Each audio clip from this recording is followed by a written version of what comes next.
Today I'm going to, talk about a very important topic that many professionals are seeking an answer to, considering the job loss, budget cuts, shelving of programs, projects, workforce trimming, etc. Historically, we have gone through many instances, incidences that have affected both humans and the environment. Many animals like woolly mammoth, etc., became extinct due to the glacial retreat, and of course, I can't forget about the Jurassic, apt for our today's theme talk, dinosaurs too. So, some of the major events that has impacted us as in a world, though in the 21st century, though they were very local, such as the September 11, 2001, the Iraqi invasion in 2008, the dot-com burst in 2008, I would say, the Arab Spring in 2010, the Ebola virus break, and so on and so forth. All of these events, if you see, the epicenter was local, and though it has an impact in in larger aspects in various dimensions, different solutions and approaches, including tighter control, was placed. But today, if you see the pandemic that we are all facing, the entire world is grappling with, we have no clue as when and where there will be a light in the tunnel, other than just following the guidelines that the health authorities are, asking us to follow. And having said that, technology and the advancement of it is helping run many of the organizations either seamlessly or with some degree of change or adaptation. Organizations that have implemented digitization or embarked on transformation have been able to withstand to some degree in servicing their customers. However, the business play field is no longer the same, and it will never be. And we all already know about it, right? All the past behavior, trends, and strategies may not work or would need complete rethinking. Businesses are definitely going to see changes in customer buying and payment behavior, as well as their borrowing patterns too. The past historical, customer behavior captured pre-pandemic is not relevant anymore, as the risks, the needs, the essentials, I would say now, and spend has completely changed. For example, people have been forcefully migrated to shop online who are experiencing an entirely new customer journey. Strategies that firms adopted with linear growth, expansion plans, etc., needs a severe relook and rethinking. Earlier, firms used to study the competitor landscape, what's happening in the local market, geo and political implications, socio-economic power of the society, etc., and derive the business plans which will go through a complete change in the current context. We will now see mindful spending across all strata of the society. This will have an impact on the applications and the sectors, verticals associated pertaining to customer experiences, high availability, load, etc. We also know that over the last 7 to 8 months, business leaders have definitely reorganized their capabilities, their competencies, created geocentric supply chains, set up remote centers, as well as tied up with partners. I mean, in fact, we've also hearing that they had tied up their own competitor to service the end customers and tighten the finance like never before.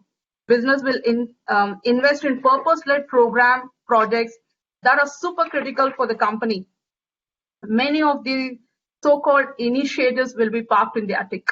While work from home, anytime, anywhere, execution model has been embraced, what needs to be seen is this going to be sustainable, long-term, considering the privacy, security, and the well-being of all the stakeholders as well as the employees. Firms across sectors used to weigh the benefits between CapEx and OpEx, considering the long-term outcomes needed. The one critical factor that any firm or government or any agency world over will watch is that their BCP plan never addressed the current situation. The sense of risk has greatly increased and diversified, unlike earlier perceived. The future BCP plans will be far, far different, with many specific roles being created, such as Chief Technology Officer, Chief Communication Officer, specifically for these kind of situations, and so on and so forth. Earlier, business used to cater to stakeholders, shareholders, the customers, and employees coming lower in the ladder in terms of providing the experience, which has definitely changed now. Sustaining and retaining trust across stakeholders was of importance, but the rigor has actually intensified or accelerated much now. Now people are more receptive to known trusted banks that have the ability and the reliability to perform what they want, deliver what they want, and at the lower cost.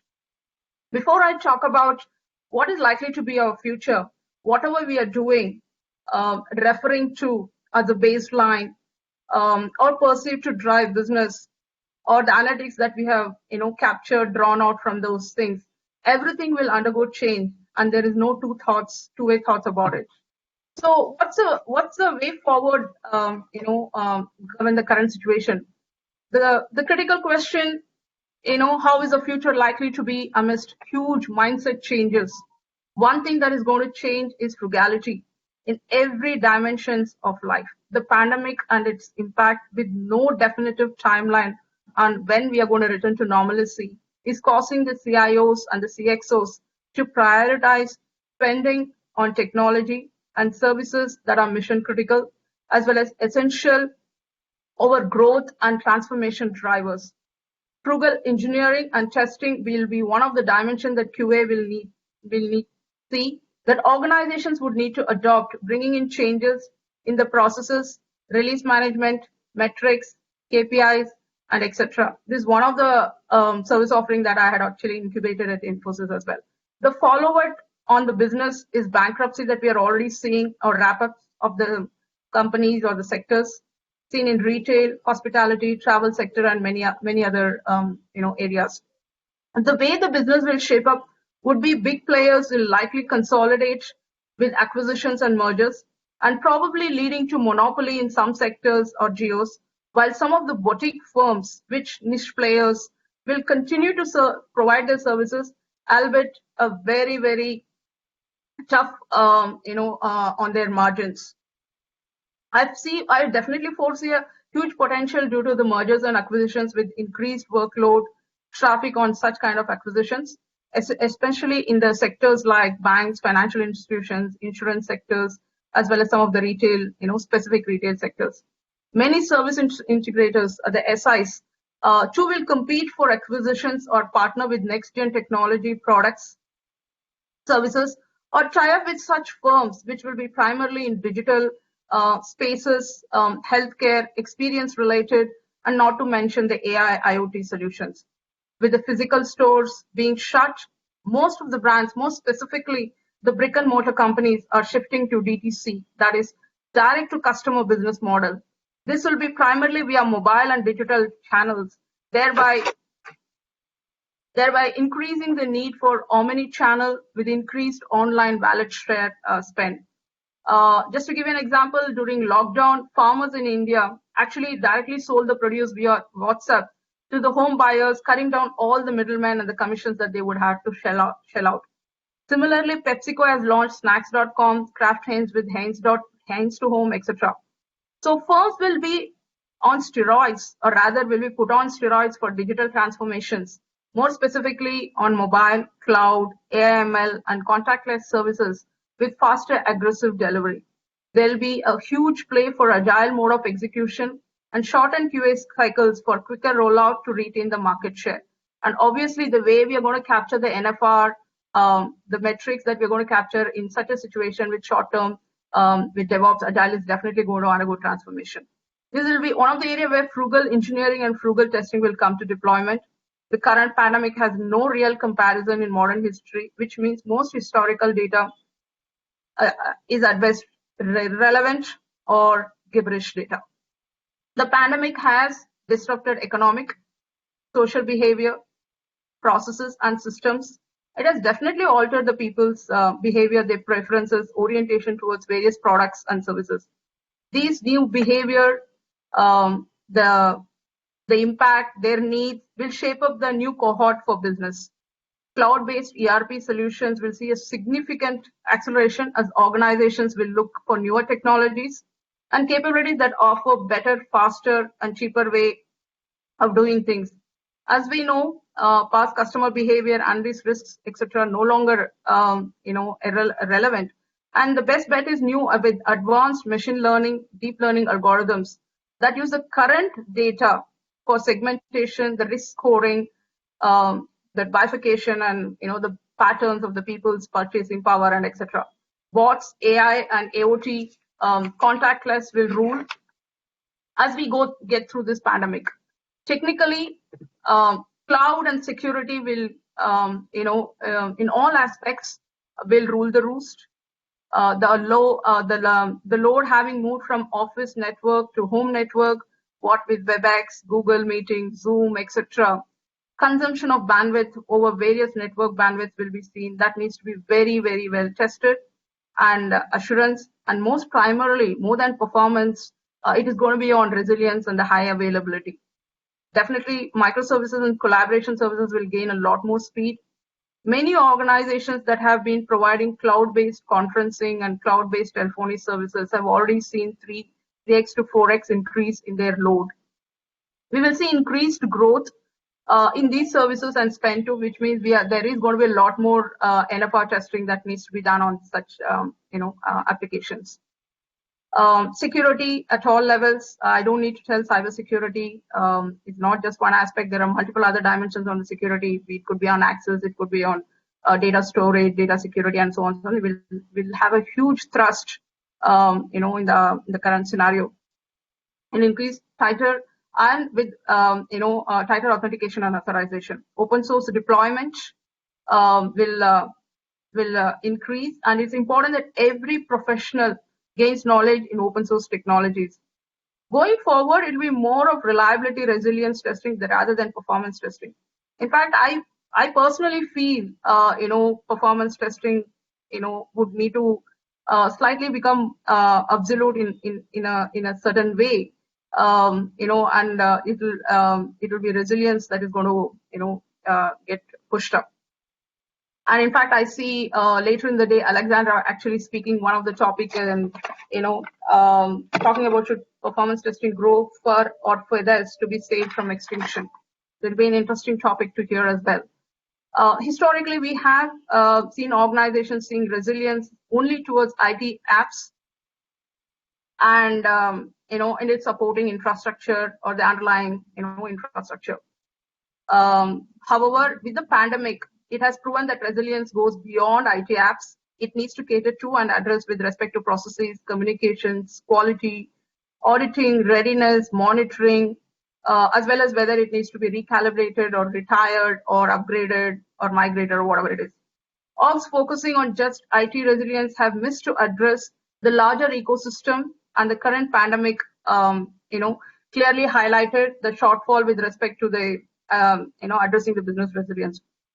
AR, VR is also seeing a major adoption. As you can see, many organizations have already started embracing, and there are some of the leading organizations are actually using this experience for onboarding of the, the talents that they're trying to do.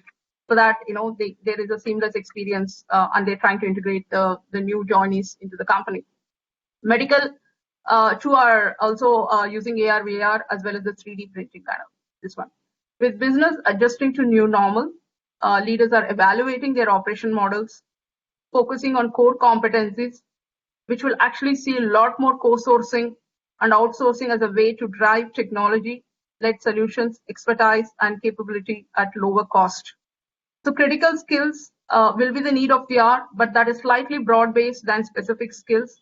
We will see ready-to-fit-in skills, just like, during the Industrial Revolution, we saw just-in-time manufacturing and rollout. So similarly, there is going to be a lot more just-in-time manufacturing with, skills with limited budgets for recruiting and reskilling. There will definitely be a shift in skill profiles, workforce dynamics, and competitive skills. However, there is one thing that I wanted to highlight here is, apart from the resilience, we have seen a lot more, hearing on the gig workers. This is one of the hottest buzzword, next only to resilience, right? While the pandemic has enforced anytime, anywhere execution, gig workers, whether firms will likely to leverage them on long term needs to be seen. While as a gig employee, many have lost their job and looking for full-time employment, based on whatever I gathered. This sector of workers is definitely wait and watch, and over and above, experience as a gig worker is going to be a big play if one has to survive in that field. So it's a wait and watch as far as gig worker model is concerned. Okay. With the trends in business undergoing, tectonic shift, as a professional, we need to enhance, as today's one, survival is the key. And PT is actually in a, lot more congested mode is what I would say. In my view, with the work from home, collaboration, video conferencing, empathy and deep skills is the need of the hour. Many reports are already citing mental illness are likely to increase, and with blurring of professional personal work hours, empathy is a very important skill. I do recollect in one of the meetings post lockdown, in one of the senior person did mention, got extremely annoyed, I would say, just because the bird was making some beautiful noise. So that actually, we are all working from home, so we have to definitely be empathetic, and given that a lot of people are working under different constraints and situations. So be sensitive, while technical skills and some of these certifications can be acquired, but some of these interpersonal soft skills is something which is very much needed in the current situation. On the business front, cost takeout and innovation will be critical. That brings in immense expectations on each employee to bring cost reductions to the table. Every professional is expected to be innovative in whatever form and shape, I would say, as well as optimize the cost. This is something every organization is going to drive across all layers in whichever sector one is working on. So one thing which I clearly highlighted, resilience is going to be critical, which is going to be a differentiator for the for the company, not just on its ID apps, but overall as a business, as a service that they're providing in their respective field, is going to be a key consideration. Business change management is another thing that have a great that needs to be addressed, and every professional needs to quickly adapt to these changes and be flexible to be to adapt. Technology wise, I don't need to say, it's very hard, loud and clear, written on stone, I would say. Cloud resilience and cybersecurity is a must have skill, and the faster one acquires, the better for one's survival. And this also includes knowing about the open source technologies too. Working independently and decision making will be expected from every PT professional, or rather I would say reliability engineer. Organizations are looking at hybrid approach to reskill and acquire niche skills. Agile methodology, DevOps, where the whole, there is a whole gamut of change the way it's going to be executed, supported with, I would say almost 100% automation. While it is not as achievable, but that's where it is going to lead to end user performance analysis coupled with tuning recommendations. And I think if each professional has some fair knowledge about data science, because that is also going to play a significant role in the analysis. Also, unlike earlier, employee experience will be looked up by the firms, including on digital skills. As I said, performance testing need to enhance to resilience and reliability, and this is going to be a major part, for all of us. And I would like to end, with a quote that once Barack Obama told in 2007. So even in the midst of an enormous challenges we face today, I have great faith and hope about the future because I believe in you. Thanks for giving me this opportunity once again, and I'm open for questions.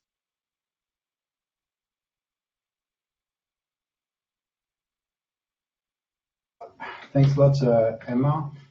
Let's start Q&A. So I'm gonna just enable the webcams of our various speakers here, but enable him. So, All right. So first of all, thanks. One thing that I'd like to add is with this current situation, the working hours has just been extended. There's no clear stop of or start or end time for work anymore. I think because we are working from home, we are making us very flexible. And I think there's also one thing is clearly, like you mentioned, this situation has pushed heavily all those organizations to resume or to start heavily their digital transformation to survive, and that brings a lot of work for a lot of performance engineers around the globe, I think. So there is a lot of challenge, and depending on where we base the situations could be very critical and very hard to deal on day-to-day basis. So I think yeah, we should be looking at the future and crossing fingers that this situation is going to be over soon, so everyone can get back their jobs for those who lost their jobs during this situation. I think that's quite dangerous. One thing that I'd like to add. And just to highlight what you said is, I don't know if you heard about this story. There's a pizza shop in the UK called Pilgrim. I don't know if you heard that brand, but Pilgrim had a lot of stores. And obviously in the UK, when with the lockdown, you don't sell pizza either if your restaurants are closed. So they were smart enough to invent during that time a pizza kit. So you can buy online a kit where you can do your own pizza at home. So I thought I think innovation is the success for companies or for employees to survive in this critical situation, for sure. Thanks so much, Emma. Ramya, Harinder or Harry, do you have any specific questions for Emma? Sure, Hendrik. Yeah. Thanks, Hema. Good. So, I mean, you touched upon beautifully on the additional skills that is expected from the performance engineer at the current point of time, right? That was great. But on the client end, from a business perspective, Hema, do you see a change in the pattern or in the expectations from the client at the current COVID situation? Sure. So Rami, I think I did cover on that because the way the business are expectations, they're only going to look for purpose-led driven, projects or programs. Earlier, we used to have so many initiatives and all those things. All of that is going to be, shelved, and I think it's going to be static for at least, at least don't see it for the next 2 years coming out. So it is going to be things which is going to be really critical, survival for the company, and every dollar cent that is going to be invested is going to be questioned in a very, very big way. And every company is going through a lot of margin pressure, if you know that. So in terms of the business, there is definitely going to be programs which are going to be very critical, and programs which will be actually moved to cloud is something that I'm looking at, or things where they have to enhance the security aspect for it. If any application they're just trying to say, hey, I just need this for whatever, which is not a business critical, and people are working on that, then definitely, I would ask them to watch out, for all you might be in the hit list. So net, there is going to be a complete shift in the way the clients are going to spend, businesses are going to spend, and there is immense pressure on what projects they're going to operate on or take up for execution. Okay. Does that answer the question, Ramya? Definitely, Hema. I think you definitely the key thing. Right? I mean, even a very big, large enterprise customers, they are foreseeing the challenges, and they are slowly asking to move from a commercial tool to open source. It just starts there, not just with the cost or not just with reducing the team size, but a lot of unforeseen areas. I see a very huge shift in the way clients started counting for every small activity, right? So I'm sure this is going to be a very big challenge for the leaders to survive and manage the team. We have a big team sitting for us, right? So I'm looking for how the service providers are going to manage the situation, particularly leaders, because yeah, it has been a tremendous pressure to reduce the cost, to reduce the team size, to shift from open source commercial to open source tools everywhere, every nook and corner.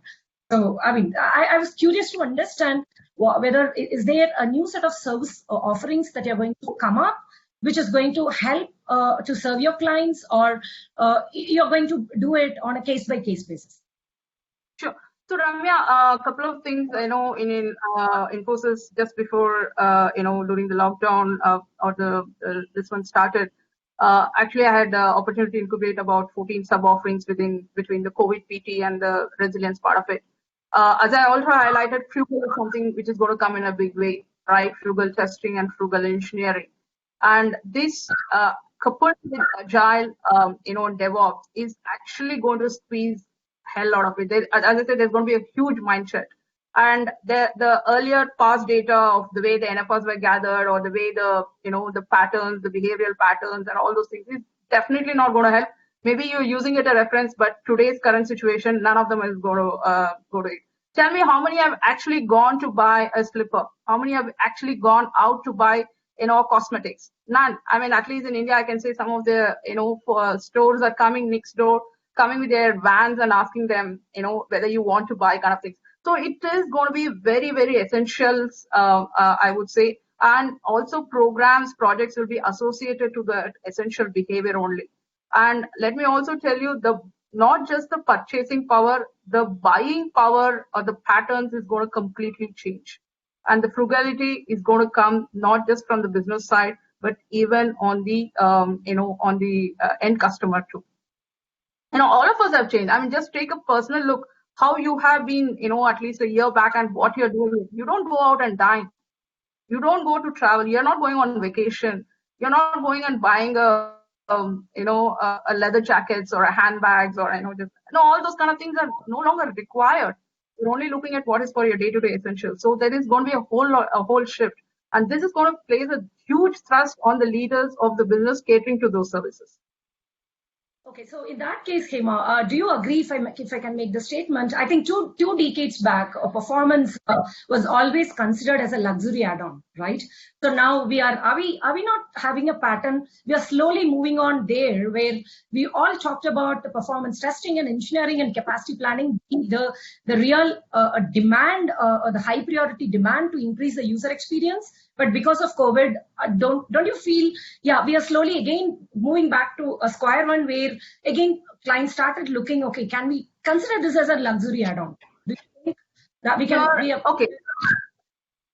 Okay, so Ramya, in my view, performance or any NFT for that matter, is going to be always considered a value-added services. It's not going to be add-on kind of things. While today, because it's moving on to mobile, because of digital, because of the cloud, there is an engagement, do performance testing or resilience and reliability. But again, this is going to be only in specific sectors like the banks and retail, where there is some amount of compliance and regulatory that is happening. But that's not the way it is happening in a manufacturing or any of those other sectors. So I think I will continue that, because the business users are not really willing to spend. Now with the current situation, it's going to be even more tighter. So which is where I like to highlight, people who want to continue would definitely have to have additional skill sets, be it security, be it cloud, or any of those things, because all these are going to be combined, and it's not going to be one single this one. So even in terms of the skill set, if one has to move as a professional in this particular NFT, it's better to have multi-skilled, while you might have a primary and some few secondary skills. But for one to survive, this is very essential. It's what my view is. Sure. Thanks, Hema. Yeah, and I think to add to that, I think performance has become a really important aspect to the success of the digital transformation of the organizations. I've seen some numbers on the banking industry, where it seems that with the lockdown, 25% of the consumers of the bank don't care anymore of having a local presence of the bank anymore. I mean, we used to be online. I think if all those traditional banks doesn't have the right web platform and provides bad performance or user experience, I would say, then it's going to be a disaster for their results for sure. So I think performance, unfortunately, I would say with that current situation, it just highlights the fact that performance is key for the success of certain organizations. And I think, like you said, if you want to survive today, you need to have a lot of skills as a performance engineer. You mentioned all the word skills, so I think that's definitely important. So we should help our community and make sure that they have the right skills so they can survive in this weird period of the COVID-19 It's an inflection situation. point. Actually, it's an inflection point that we are in. Yeah. Okay. Any other questions for Harry? Harry, basically, what Hema mentioned, I'm noticing the same patterns here in Australia as well. So you see business tightening up their belt. They're not spending as much. They're focusing on the critical apps they need to performance test or deliver. And same thing, performance engineers, they have to learn new skills. But it's not like anymore that what you were doing previously, it will continue, it will shift, it will change. You need to learn even to develop, even looking at security side of things, different technologies. But definitely what Hema was mentioning, I'm also seeing the same behavior here in Australia. So it's something, it's coming. We have to face it. We have to deal with it. And the challenge is, how do you deal with the challenges? Even performance testers, doing a DevOps, you kind of your performance center of excellency kind of thing anymore. It's not easy to scale the way things are running with DevOps. If you want to deliver in 2 weeks, 3 weeks, can't have that center of excellency kind of thing. It has to change. You need to learn how do you deal with that.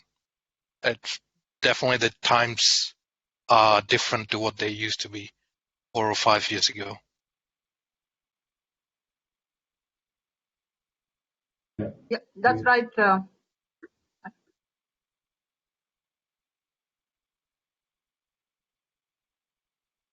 Harry, Harry, you're muted, I think, because we don't hear you.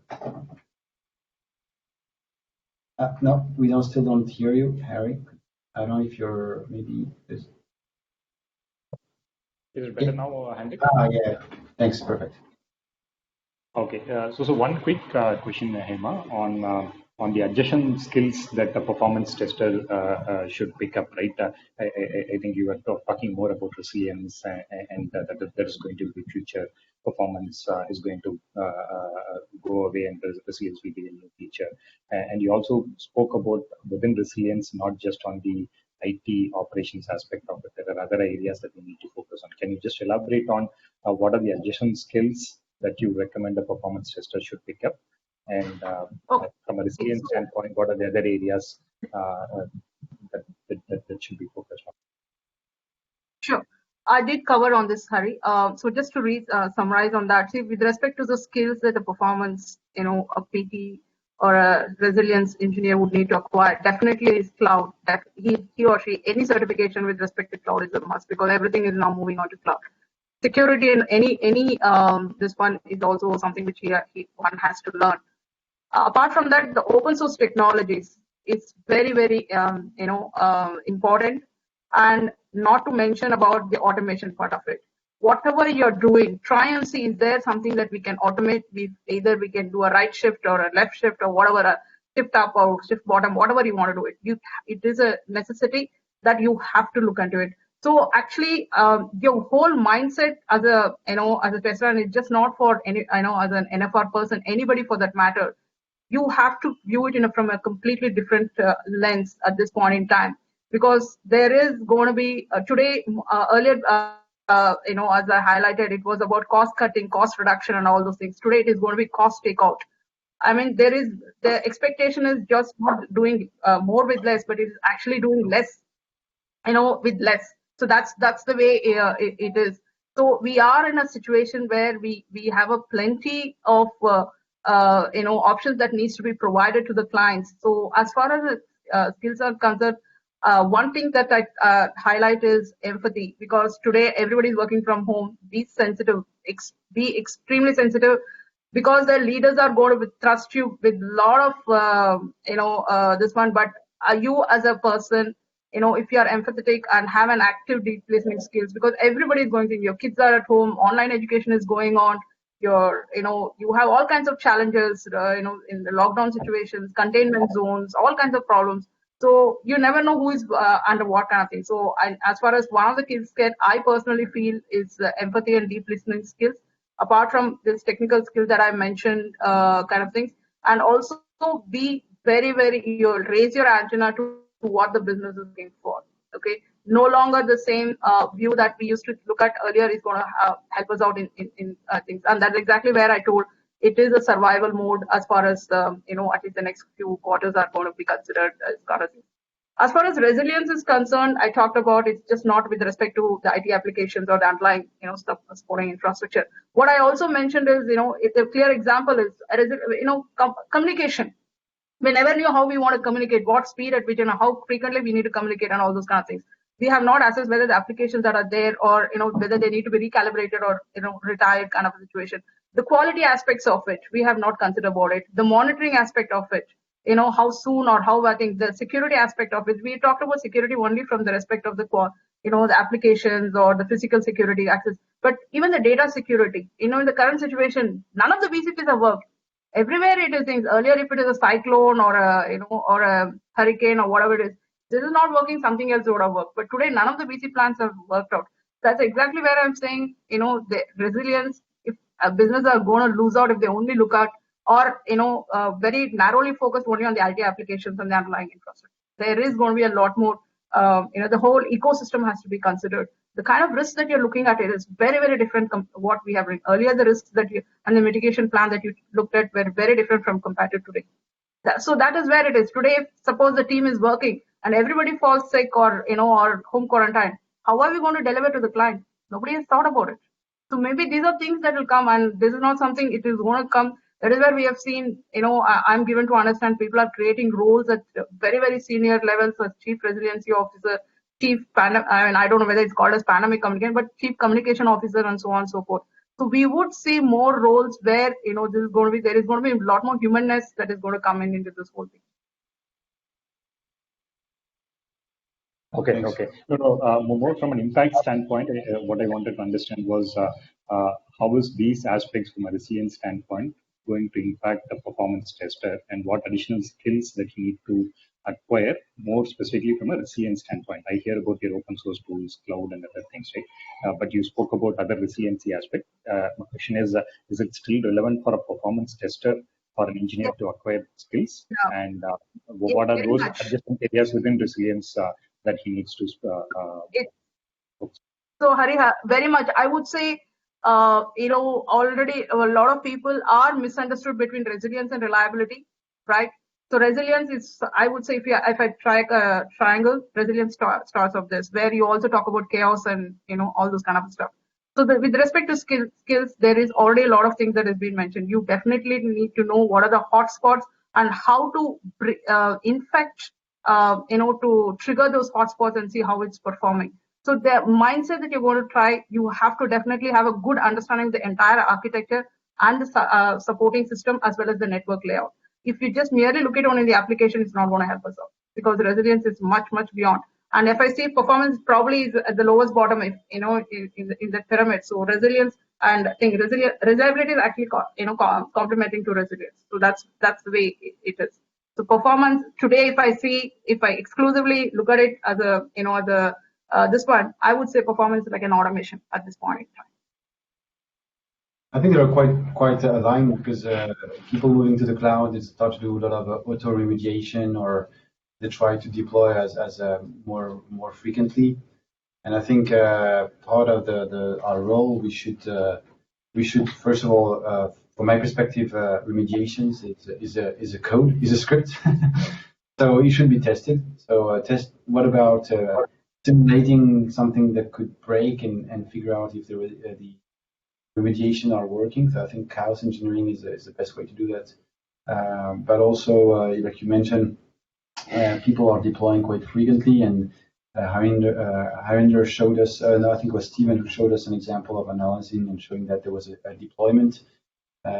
People are deploying and saying, I'm going to do blue-green deployment, whatever, but do we really test if the deployment that we're doing is going to impact our user or not? So I think it brings new type of tests or new things that we didn't focus much before. And I think that is going to be extending the scope of, or like you mentioned, with the new skills, you expect more things to be tested and covered by performance engineers. So that's I think it's in a way it could be scary, but I think it's also for those who are been working in the engineering world. I think it's a new challenge. It's a new world, so I think it's going to be excited, of course, because we're going to cover new areas. So that brings a lot of value. So yeah, hope everything goes well.